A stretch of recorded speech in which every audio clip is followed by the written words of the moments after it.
Hi hello నమస్తే, నేను మీ history Varaprasad.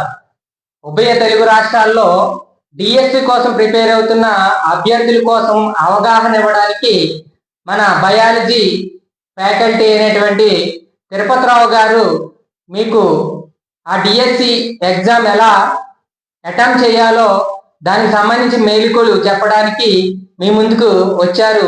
కావున సార్ కంటిన్యూ చేయాల్సింది.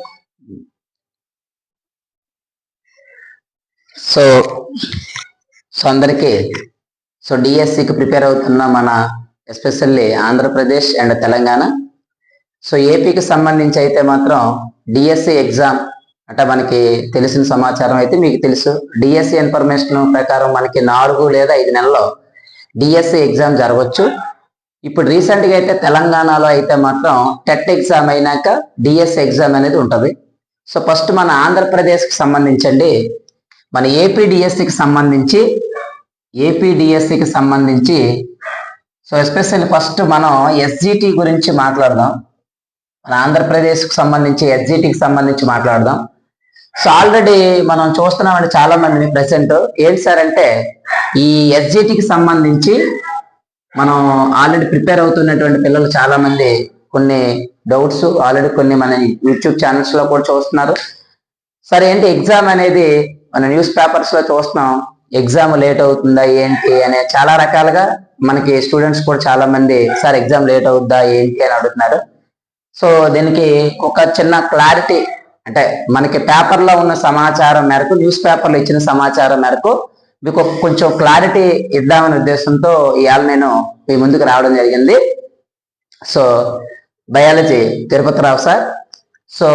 జాగ్రత్తగా మనం ఇక్కడ ఒక అబ్జర్వ్ చేస్తే ఎస్జిటికి సంబంధించి ఆల్రెడీ ప్రిపేర్ అవుతున్న వాళ్ళు, లేదంటే లాస్ట్ టైము డిఎస్సి అంటే లాస్ట్ డిఎస్సి మిస్ అయిన తర్వాత పిల్లలు కూడా చాలా మంది డిఎస్సికి చాలా పకడ్బందీగా ప్రిపేర్ అవుతున్నారండి. పైగా మనకి టెట్ ఎగ్జామినేషన్స్ లో ఎస్పెషల్లీ మన ఏపీ విషయం గురించి మాట్లాడితే మనకి 145+ స్కోర్ చేసినటువంటి స్టూడెంట్స్ కూడా చాలా మంది ఉన్నారండి. 145+ స్కోర్ చేసిన వాళ్ళు ఉన్నారు. అట్లానే మనం చూసుకుంటే మొన్న రీసెంట్ గా జరిగినటువంటి టెట్ లో కూడా 130 నుంచి 135+ స్కోర్ చేసేసిన వాళ్ళు కూడా ఉన్నారు. ఇప్పుడు ఆల్రెడీ టెట్ లో 20% వెయిటేజ్ లో ఇప్పుడు ఆల్రెడీ వీళ్ళకి యావరేజ్ గా ఒక 15 to యావరేజ్ గా మాట్లాడుతున్నామండి, 15 to 18 మార్క్స్ వచ్చేసిన పిల్లలు ఆల్రెడీ స్టేట్ లో ఎస్పెషల్ ఎస్జిటి గురించి మాట్లాడితే చాలా మంది ఉన్నారు. అంటే ఎస్జిటి వాళ్ళకి ఇది వరకు స్టేట్లు చాలా మందికి మార్క్స్ వచ్చేసి ప్రిపేర్ అయ్యి రెడీగా ఉన్నారు.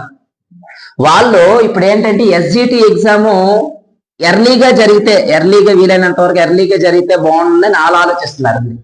అంటే వీళ్ళు ఏంటంటే ఆల్రెడీ కొంచెం చదివి ఉన్నారు కాబట్టి ఒక 2 లేదా 3 టెట్లు అంటే ఈ మధ్యకాలంలో జరిగిన ప్రతి టెట్ ఎగ్జామినేషన్ రాసి ఉన్నారు. ఇలాంటి వాళ్ళకి ఉపయోగం అని కాబట్టి ఎర్లీగా జరిగితే బాగుంటుంది సార్ అని వాళ్ళ ఒపీనియన్ అది. అయితే ఇప్పుడు ఏంటంటే రీసెంట్ గా ప్రిపేర్ అవుతున్న వాళ్ళు కానీ లాస్ట్ టెట్ కానీ ఈ టెట్ రాసేటువంటి పిల్లల్లో అంటే మనం చూసాం రీసెంట్ గా వచ్చిన దాంట్లో మొన్న టెట్ లో అంటే రీసెంట్ గా జరిగిన టెట్ లో అండి క్వశ్చన్స్ అనేవి అప్లికేషన్ మెథడ్ లో ఇచ్చాడు. అది ఆల్రెడీ మనం రాసిన పిల్లలకి అందరికీ తెలుసు. లాస్ట్ టైం 145 లో 135 మార్క్స్ వచ్చేసిన పిల్లలకి చాలా మందికి అంటే వాళ్ళు రాసే ప్రీవియస్ స్కోర్ కన్నా 1 లేదా 2 మార్కులు కొంచెం తగ్గాయి. అదే కొంతమందిలో పెరిగి ఉండొచ్చండి. చాలా వరకు మోస్ట్లీ తగ్గాయి. అంటే ఇక్కడ ఎస్పెషల్ మన వాళ్ళు ఆలోచించాల్సిన విషయం ఏంటంటే ఈ స్కోరు లాస్ట్ టైం పెరిగిన వాళ్ళతో ఓకే సేఫ్ జోన్ లో ఉంటారండి. ఇప్పుడు మొన్న టెట్ రాసేసిన వాళ్ళు, ఫ్రెష్ గా టెట్ రాసేసిన వాళ్ళు ఎవరైనా ఉంటే క్వాలిఫైయింగ్ మార్క్స్ కన్నా క్వాలిఫైయింగ్ మార్క్స్ వచ్చినా ఓకే అండి, క్వాలిఫైయింగ్ మార్క్స్ కన్నా ఒకవేళ ఎక్కువ వస్తే వీళ్ళలాగా ఎక్కువ వస్తే వెరీ గుడ్, సేఫ్ జోన్ లో ఉన్నట్టే. క్వాలిఫైయింగ్ మార్క్స్ ఉన్న ఫ్రెష్ గా ప్రిపేర్ అవుతున్న వాళ్ళకి ఇది ఒక అద్భుతమైనటువంటి అవకాశంగా ఫీల్ అవ్వాలి మీరు. ఎందుకంటే గవర్నమెంట్ నిన్న ఇన్ఫర్మేషన్ ప్రకారం చూసుకున్నాం, ఒకవేళ notification in case DSC exam అనేది ఒకవేళ అనుకుందామండి, ఒకవేళ ఏప్రిల్ ఆర్ మే లో జరిగితే మాత్రం మనకి ఈ మంత్ తీసేయండి, డిసెంబరు, జనవరి, ఫిబ్రవరి, మార్చి అంటే గట్టిగా మనకి 4 months అంటే మీకు యావరేజ్ గా 120 days ఉంటుంది. ఒకవేళ ఫ్రెష్ గా ప్రిపేర్ అయినా ఇది వరకు రాసున్న పిల్లలైనా సరే ఆ ఎస్జిటి సిలబస్ అంతా రివిజన్ చేయడానికి కోసం, క్లారిటీగా చదవడం కోసం అంటే టాప్ ర్యాంక్స్ కొట్టడం కోసం వాళ్ళకి అద్భుతమైన అవకాశం. ఈ ఈ వచ్చే మార్కులతో ఇప్పుడు రాస్తుండండి వాళ్ళు లేటెస్ట్ గా క్వాలిఫై అయినా లేదా ఇందులో మంచి స్కోర్ వచ్చినా ఓకే, వీళ్ళకు కూడా వీళ్ళతో పోటీ పడడానికి కూడా అద్భుతమైనటువంటి అవకాశం ఇది. వాళ్ళు అదే చెప్తున్నారు, ఒత్తిడి లేకుండా చదువుకోవడానికి మీకు ఒక అద్భుతమైనటువంటి అవకాశం. కాబట్టి అందుకనే రీసెంట్ గా అసెంబ్లీ సమావేశాల్లో కూడా మనకి క్లారిటీగా చెప్పారండి. ఏంటంటే సో డిఎస్సి సిలబస్ ఏదైతే ఉందో ఆ సిలబస్ ని విడుదల చేస్తే చాలా వరకు చదువుకోవచ్చు అని ఆల్రెడీ సో ఎమ్మెల్సీకి సంబంధించి కొంతమంది రిపోర్ట్ కూడా ఇచ్చారు. ఎడ్యుకేషనల్ మినిస్టర్ గారికి ఇస్తే ఆయన కూడా ఏం చెప్పారంటే ఓకే, వీలైనంత వరకు అర్జెంట్ గా ఒక 1 వీక్ లేదా ఒక 10 days లో ఈ డిఎస్సికి సంబంధించినటువంటి సిలబస్ ఏదైతే ఉందో ఆ సిలబస్ ని గవర్నమెంట్ విడుదల చేయడానికి సిద్ధంగా ఉంది. అంటే సిలబస్ ఎప్పుడైతే వస్తుందో ఇంకా వెంటనే వీళ్ళ యొక్క ప్రిపరేషన్ ఆల్రెడీ చదివేసిన వాళ్ళు ఉన్నారండి. అంటే టెట్కి ఆల్రెడీ చదివినటువంటి పిల్లలు సింపుల్ లాజిక్ ఏంటంటే 3rd క్లాస్ నుంచి 10th క్లాస్ వరకు కామన్ అకాడమీ టెక్స్ట్ బుక్లు ఏంటి ఆల్రెడీ టెట్ రాసే ప్రీవియస్ 2-3 రాసిన పిల్లలకి తెలుస్తుందండి నేను చెప్పిన మాట. వాడు మనకి టెట్ ఎగ్జామినేషన్ లో 3rd to 8th క్లాస్ అన్నా కూడా మొన్న జరిగినటువంటి టెట్ లో చాలా వరకు క్వశ్చన్స్ అండి 8th class 9th class 10th class books లో నుంచి వచ్చినాయి. అంటే ఎగ్జామ్స్ యొక్క స్టాండర్డ్ అనేది ఈ ఈ ఈ బుక్లో ఇస్తున్నారు. చాలా మంది పిల్లలు ఏంటి కొత్తగా కొంతమంది పిల్లలు అనుకుంటారు 8th క్లాస్ లోపు ఇస్తాడు టెట్ అయ్యే చదువుకుందాం అనుకున్న వాళ్ళు కొంతమంది ఇబ్బంది పడ్డారు. సో బట్ అంటే డిఎస్సికి ఆల్రెడీ 10th క్లాస్ వరకు ఖచ్చితంగా చదవాలి అనే ఒక అవగాహన మీకు ఉంది. అలా ఉన్నప్పుడు డెఫినెట్ గా ఈ స్థాయిలో చదువుకోవడం మంచిదండి. ఎందుకంటే మళ్ళీ రేపొద్దున ఎగ్జామ్ అయిపోయినాక అయ్యో మనం కొంచెం చదివితే బాగుందనే ఆలోచన మళ్ళీ మనకి రాకూడదు. ఆల్రెడీ సమయం ఉంది కాబట్టి రోజుకి మీరు ఏదైనా కోచింగ్ సెంటర్లో కోచింగ్ తీసుకున్నా లేదంటే కొంతమంది ఓన్గా మోస్ట్లీ చాలా మంది తీసుకున్న పిల్లలు ఉన్నారు, కొంతమంది తీసుకుంటున్నారు కూడా. క్లాసులు విన్నా సరే క్లాసులు వినేసేసిన తర్వాత ఒక టైం టేబుల్ సెట్ చేసుకోవాలండి. ఆ టైం టేబుల్ ప్రకారం ఇప్పుడు మీకు ఏదైతే సిలబస్ ఆల్రెడీ కామన్గా అయితే ఇది 3rd క్లాస్ నుంచి 10th క్లాస్ వరకు తెలుగు అకాడమీ టెక్స్ట్ బుక్లు మన తెలుగు అకాడమీ ఏదైతే ఉందో మన తెలుగు అకాడమీ టెక్స్ట్ బుక్స్ ని ప్రతిదీ ఖచ్చితంగా చదవాలి. అందులో సైన్స్ కంటెంట్ అవ్వచ్చండి, సోషల్ కంటెంట్ అవ్వచ్చు, మ్యాథ్స్ కంటెంట్ అవ్వచ్చు, మీకు మొత్తం అన్ని కంటెంట్స్ తో పాటు మీకు అందరికి తెలుసు పర్స్పెక్టివ్ ఇన్ ఎడ్యుకేషన్ ఉంటుంది, జీకే కరెంట్ అఫైర్స్ కూడా ఉంటుంది, ఎడ్యుకేషన్ సైకాలజీ కూడా ఉంటుంది. ఈ అన్ని సబ్జెక్టులు చదవడంతో పాటు పక్కన బాగా గుర్తుపెట్టుకోండి అందరు కూడా ఈ రివిజన్ అనేది చాలా ఇంపార్టెంట్ ఇక్కడ. అంటే చాలా వరకు చాలా మంది చదువుతారండి. ఇప్పుడు ఎక్కువ స్కోర్లు చేసినటువంటి పిల్లల్ని మనం చాలా మందిని అబ్జర్వ్ చేస్తండి. వీళ్ళ క్లాస్ విన్న తర్వాత టెస్టులు రాయడంతో పాటు ఎక్కువ సార్లు రివిజన్ చేస్తారండి. వీళ్ళు ఎక్కువ సార్లు రివిజన్ చేయడం వలన ఒక క్వశ్చన్ ఎంత డిఫికల్ట్గా ఇచ్చినా వీళ్ళు ఆన్సర్ చేయగలిగారు. రివిజన్ అండి, రివిజన్ ఇక్కడ చాలా ఇంపార్టెంట్. బట్ ఇప్పుడు ఉదాహరణకు 4 months ఉంది అనుకుందామండి, ఉదాహరణకు ఒక 4 నెలలు ఉందని అనుకుందామండి ఎగ్జామ్.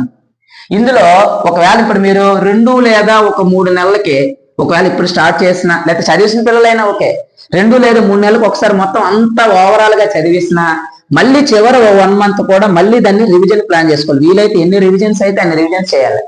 ఇక్కడ ఎన్ని రివిజన్స్ అయితే చేస్తామో రేపు ఎగ్జామినేషన్స్ లో మనకి డిఎస్సి గమనించాలి, ఎస్జిటి పిల్లలు గమనించాలి అందరూ కూడా. సో మీకు 80 marks 160 క్వశ్చన్స్ అండి.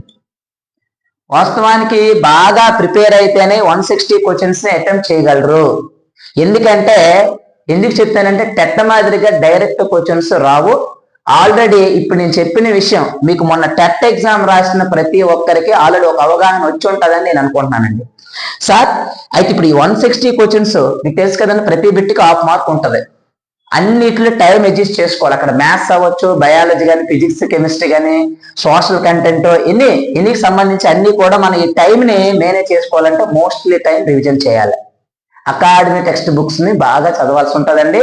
మీరు ఎక్కడ క్లాస్ విన్నా క్లాసు సార్ చెప్పినటువంటి నోట్స్ ని చదివేసిన తర్వాత ఖచ్చితంగా ఎగ్జామ్కి వెళ్లే ముందు అకాడమీ టెక్స్ట్ బుక్లని రివిజన్ గ్యారంటీగా చేయాల్సి ఉంటుంది. దీనికోసం మనకు అద్భుతమైనటువంటి సమయం వచ్చిందని అనుకొని దీన్ని కొంచెం క్లారిటీగా ప్రిపేర్ అయితే మాత్రం డెఫినెట్ గా గ్యారంటీగా మీ డిస్ట్రిక్ట్ లో ఎస్జిటి వాళ్ళు అయితే మాత్రం మీ ర్యాంకులో ఉంటారు. స్కూల్ అసిస్టెంట్ వాళ్ళ కోసం అయితే ఒక మాట చెప్తానండి. స్కూల్ అసిస్టెంట్ ప్రిపేర్ అవుతున్నటువంటి పిల్లలు సో ఆల్రెడీ ఇందులో చాలా వరకు సీనియర్ క్యాండిడేట్స్ ఉంటారు. మనకి స్కూల్ అసిస్టెంట్ అంటే వాడి ప్రిపరేషన్ స్థాయి ఇప్పుడున్న ప్యాటర్న్ ప్రకారం జేఎల్ డిఎల్ స్థాయిలో నాలెడ్జ్ ఉంటేనే స్కూల్ అసిస్టెంట్ అవుద్దండి. ఎందుకు సార్ అంటే గత స్కూల్ అసిస్టెంట్ ఎగ్జామ్స్ పేపర్లు చూస్తే అన్ని అప్లికేషన్ మెథడ్ లో క్వశ్చన్స్ అండి, పూర్తిగా అప్లికేషన్ మెథడే. వీళ్ళకి ఇచ్చినటువంటి కంటెంట్ ఏంటంటే వస్తాయి, ఇన్ టైంలో చేయలేరు. అంటే ఇన్ టైంలో స్కూల్ అసిస్టెంట్ వాళ్ళు ఖచ్చితంగా కంటెంట్ ఏదైతే ఉంటుందో వాళ్ళకి సంబంధించిన కంటెంట్ ఏదైతే ఉంటుందండి, అది బయాలజీ అవ్వచ్చు, మ్యాథ్స్ అవ్వచ్చండి, ఫిజిక్స్, ఏదైతే వీళ్ళ కంటెంట్ ఉంటుందో వాళ్ళ కంటెంట్ లో వీళ్ళ 100% ఖచ్చితంగా స్కోర్ చేయాలి. సెకండ్ వచ్చేసి ఈ స్కూల్ అసిస్టెంట్ వాళ్ళు మెథడాలజీ మాత్రం చాలా ఇంపార్టెంట్. అందుకేనండి స్కూల్ అసిస్టెంట్ ప్రిపేర్ అయినటువంటి వాళ్ళకి ఎంత టైం ఇచ్చినా సరిపోదు. ఎందుకంటే వాళ్ళకు ఉన్న సిలబస్ చాలా ఎక్కువ అండి. ఇంటర్మీడియట్ ఫస్ట్ ఇయర్ చదవాలి, సెకండ్ ఇయర్ చదవాలి. సో ఆల్రెడీ అంటే ఇప్పుడు రేపు సిలబస్ వచ్చాక మనకి ఇంకో క్లారిటీ వస్తుంది, మనం అప్పుడు ఒక వీడియో చేద్దామండి.